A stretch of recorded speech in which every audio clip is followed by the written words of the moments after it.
તો ભાઈ આજે તમને જે આપણે નવી સૂચના પડી છે બહાર યુપીઆઈમાં આપણે જો પૈસા ટ્રાન્ઝેક્શન કરીએ તો ભાઈ કેવી રીતે એનો ચાર્જ ને કેવી લિમિટ એ બધું અપડેટ આવી છે. તો ભાઈ આપણો વિડીયો જે પૂરેપૂરો જોજો અને બહુ લાંબો નહીં હોય પણ આ આખો વિડીયો પૂરેપૂરો જોજો અને આ સૂચના આપે તે પૂરેપૂરી સાંભળજો અને કેવી રીતે કહે છે કે આમાં શું શું અપડેટ આવી છે.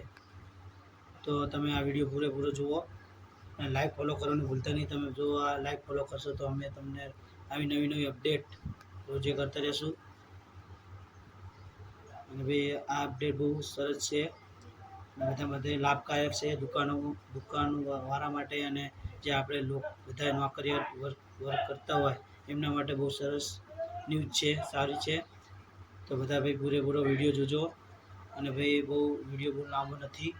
તમે બધા અચૂકથી આ વિડીયો જોજો, લાઈક ફોલો કરવાનું ભૂલતા નહીં. તો ભાઈ વિડીયો હવે સ્ટાર્ટ થાય છે, જે સૂચના છે તો તમે બધા જોજો પૂરેપૂરો. જો તમે પણ કોઈ પણ પ્રકારનું પેમેન્ટ કરવા માટે મારી જેમ યુપીઆઈનો જ ઉપયોગ કરો છો તો 15 સપ્ટેમ્બરથી અમલમાં આવનારા નવા નિયમોને જાણી લેજો. National payment corporation of India એટલે કે એનપીસીઆઈએ યુપીઆઈ ટ્રાન્ઝેક્શન લિમિટમાં વધારો કર્યો છે. આ બદલાવ ખાસ કરીને ફોન પે, પેટીએમ અથવા જીપે વાપરતા ગ્રાહકો માટે મહત્વપૂર્ણ સાબિત થવાનું છે.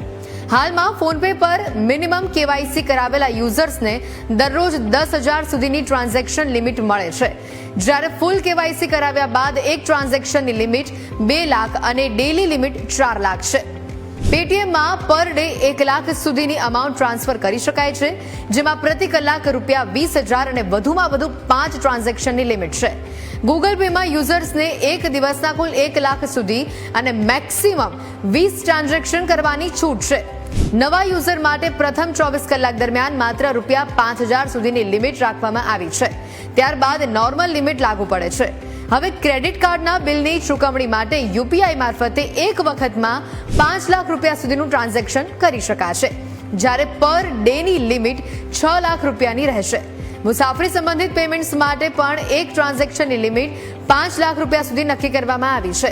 એટલું જ નહીં, લોન અને ઈએમઆઈની ચૂકવણી માટે લિમિટ પણ વધારીને ટ્રાન્ઝેક્શન ₹5 લાખ સુધીનું તમે કરી શકશો. એક દિવસની કુલ મર્યાદા ₹10 લાખ રાખવામાં આવી છે. આ નવા નિયમો હેઠળ મોટી લોન અથવા ઈએમઆઈ ચૂકવતી વખતે વધુ સરળતા રહેશે. આ તો થઈ તમારા અને મારા જેવા નોકરિયાત વર્ગની વાત, પરંતુ વેપારીઓનું શું? તો વેપારીઓને હવે એક જ દિવસમાં મહત્તમ ₹10 લાખ સુધીની ઓનલાઈન પેમેન્ટ કરવાની મંજૂરી મળી જશે. એટલે કે મોટી રકમ ચૂકવવા માટે હવે જુદા ટ્રાન્ઝેક્શન કરવાની તમારે જરૂર નથી.